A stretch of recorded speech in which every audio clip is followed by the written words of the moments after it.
Good morning or good afternoon. I have Math Master Worksheet page 270 in front of me. It was from the older envelope that I sent with math things, so I tore it from the packet. It should be the next thing on top. So hopefully you have that ready. We are going to work these together. If you looked at them ahead of time, that's great. I like to go through things with you just to make sure that you are understanding everything that we're doing. So we have some story problems, and we have the graphic organizer similar to what we've done when we've added and subtracted, and we've done some of these together. So we're just going to use that to help us solve today. So number one, Tiffany keeps her button collection in a case with 10 shelves. On each shelf, there are 16 buttons. How many buttons are in Tiffany's collection?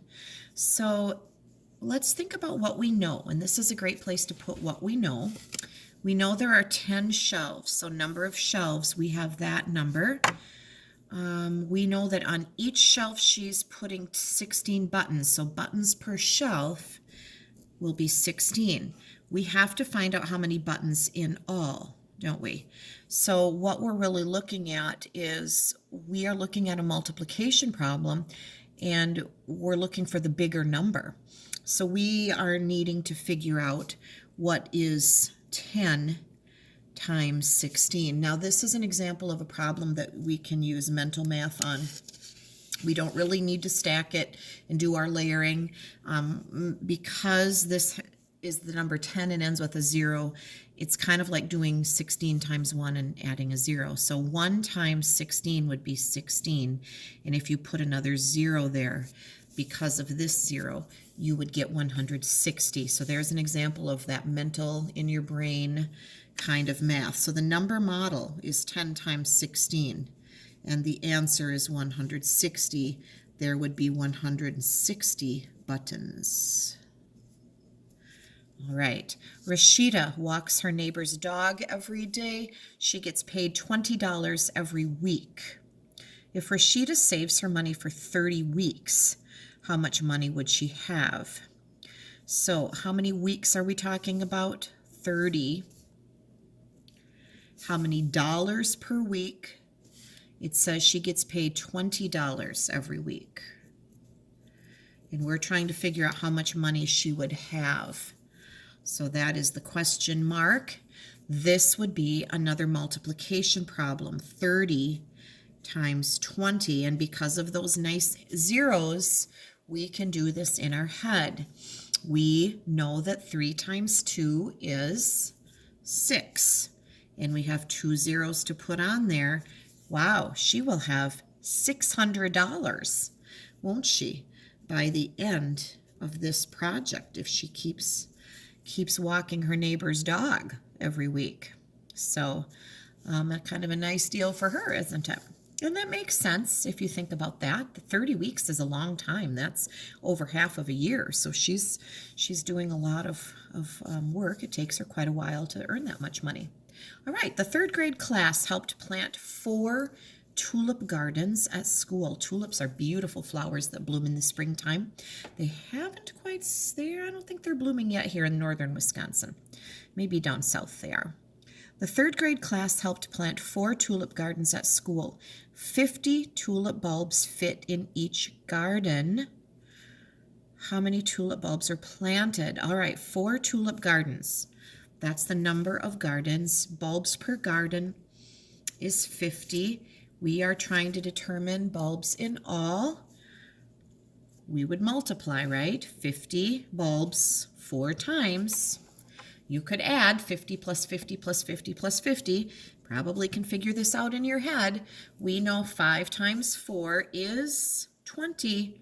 And then an extra 0 there gives us the answer 200. So the answer is 200 bulbs. Awesome. Beautiful gardens. I wish they would bloom all summer long, but they only bloom for a short time, and then the green leaves kind of fall back and they die away, and wait again till next spring. All right, this is probably going to be a little more challenging here at the bottom. I hope you can see it on the screen. There were 2,000 books collected in the book drive. That's a lot of books. Each class received 200 books. How many classes received books? All right, the number of classes, how many classes? That sounds like what we don't know. Books per class, each class received 200. That would be 200 per class. 2,000 books were collected. That's the big number, isn't it? That's how many books they were able to gather, and now they want to share them and give 200 books per classroom. But the question is, how many classes can have 200? 2,000 divided by 200. This is a division problem. 200 times something is going to give you 2,000. Well, 2 times 1 is 2. 2 divided by 2 would be 1. I believe this answer starts with a 1. Now, 200 times 1 would only be 200. 200 times 10 would be 2, and then would that be enough? 2,000? So 10 classrooms or 10 classes would receive, and if you wanted to check this and you see it a different way, sometimes it helps to check it and make sure you've counted your zeros correctly. If you did 200 times 10, 2 times 1 is 2, and you'd have 1, 2, 3 zeros there. If it's hard for you to see it going kind of backwards in a way, when you're dividing and getting smaller, you can always go back and check. You know, multiplying is the opposite of dividing. So if it helps you to go backwards and check it, that's a good thing to do, especially when you're young and just learning how to go back and forth like this. So I hope these make sense. Now, I'm also going to look with you on the math boxes. This is math page 210 from your journal, and you should have maybe taken a look at this on your own, and hopefully most of these made sense to you. Let's just keep going here. Nikki has $806 in the bank. Andrew has $589. How much more money does Nikki have than Andrew?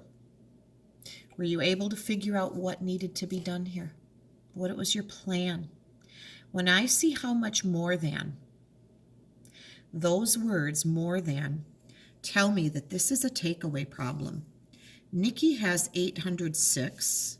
Andrew has 589. We are trying to find the difference. And when we're trying to find the difference, that's a takeaway. That's subtracting. And so I would set this subtraction problem up. This is good practice review. 6 minus 9 does not work, does it? Bigger bottom, better borrow. That 0 is broke. We used to joke about how the next door neighbor didn't have anything to give, so we'd run out his back door and go to the next one over, which is an 8.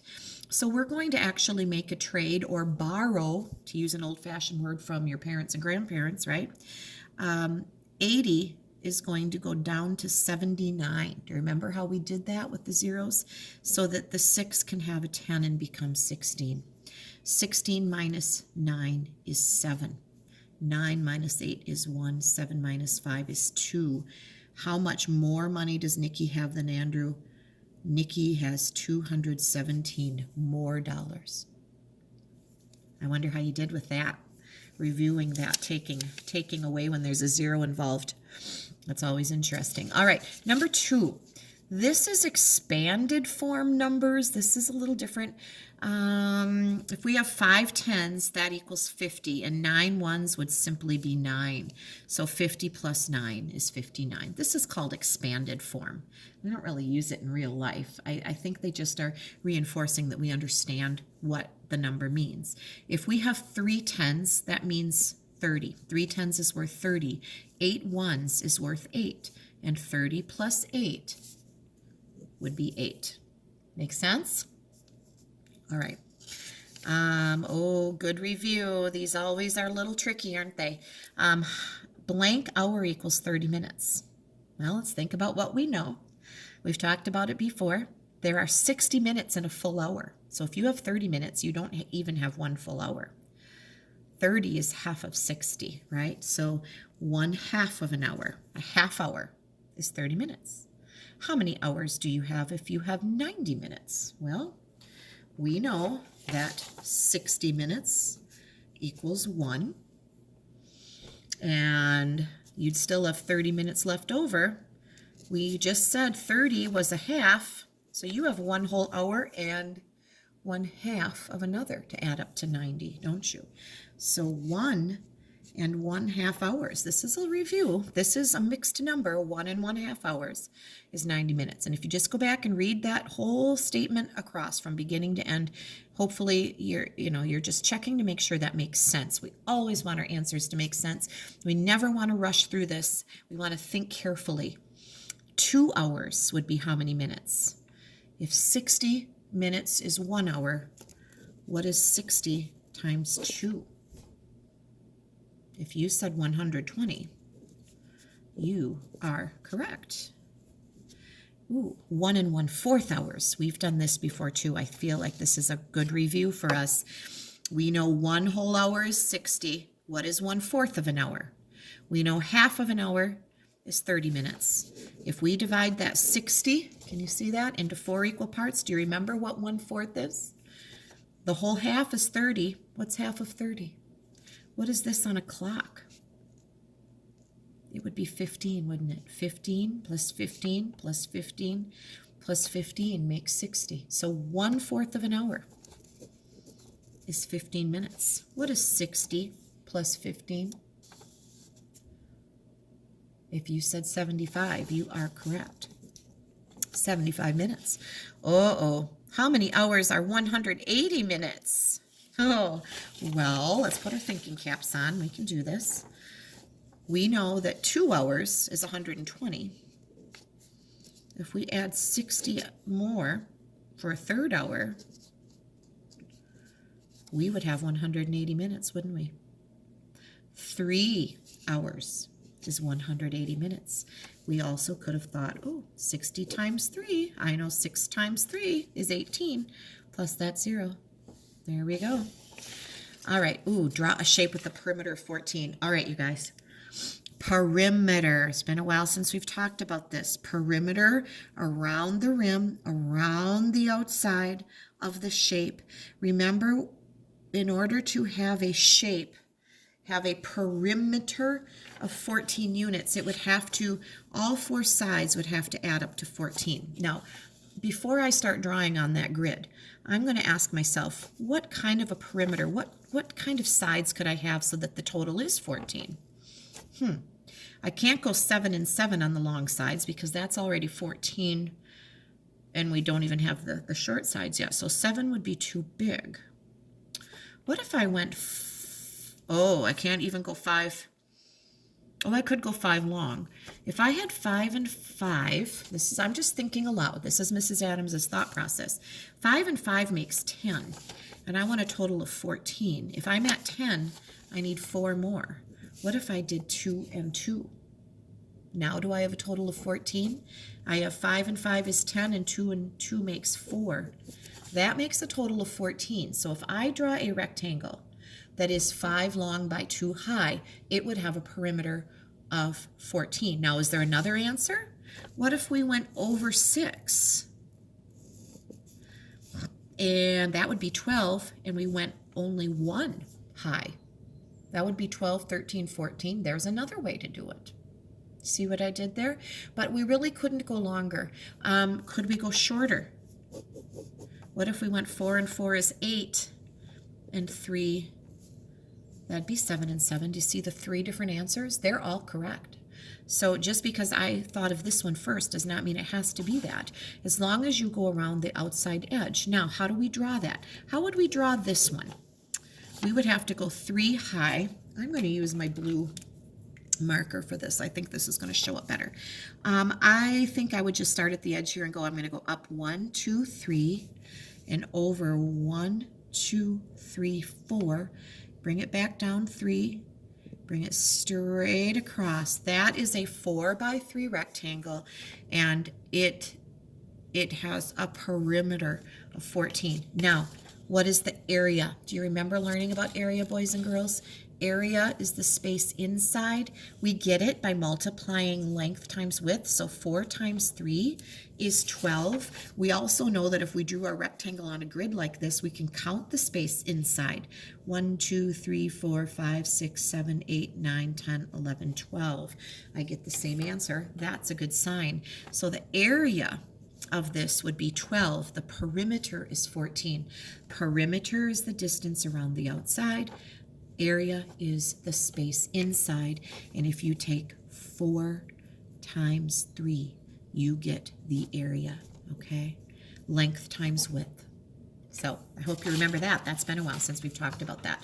At the end of the year here, we throw in so many things that are just great to review, just to kind of help solidify. That means to make things more solid in your minds. It's good to bring it back. All right, we are counting by fractions, and this is 2/3. We start here. We're counting by thirds, aren't we? Really, that's the only way we can do it. So this would have to be 1/3, 2/3.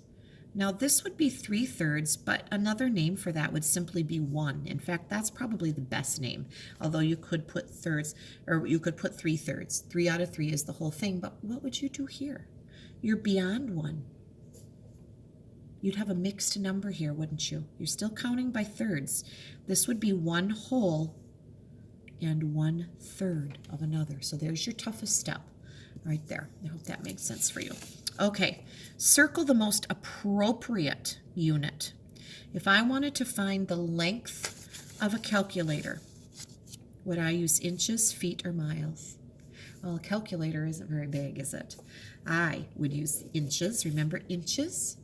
Holding my fingers. Remember we would hold our fingers up and you'd show me an inch about the size of a marker cap, right? The smaller, or the board marker caps, an inch. The weight of adult, if you're an adult, you would not weigh yourself in ounces. We weigh babies using pounds and some ounces because they're so small. Tons. Remember we learned yesterday that a ton is 2,000 pounds. We would not weigh an adult using tons. We would weigh like big, huge trucks and things with tons. Pounds are what we would need. So a newborn baby, for example, could be 6 or 7 or 8 or even 9 pounds. I had one baby who was getting close to 10 pounds. Hunter was a big boy. As adults, of course, as we grow into adulthood, we get heavier, but we still talk about our weight in pounds. So amount of gas in a car, we measure gas in gallons.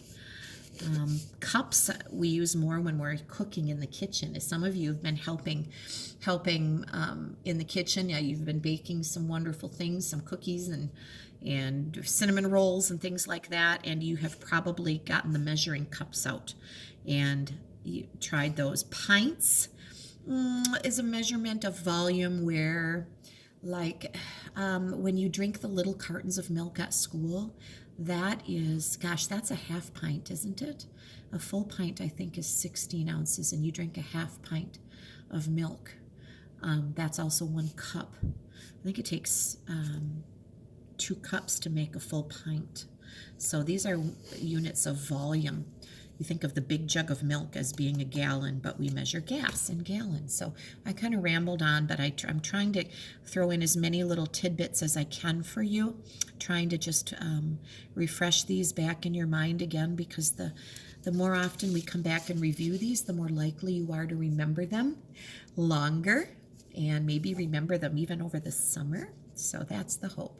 So thanks for tuning in. I hope that you're following along. As always, if you have a question, let me know, or have your parents message me if something is confusing to you so that I can try to help. Thanks.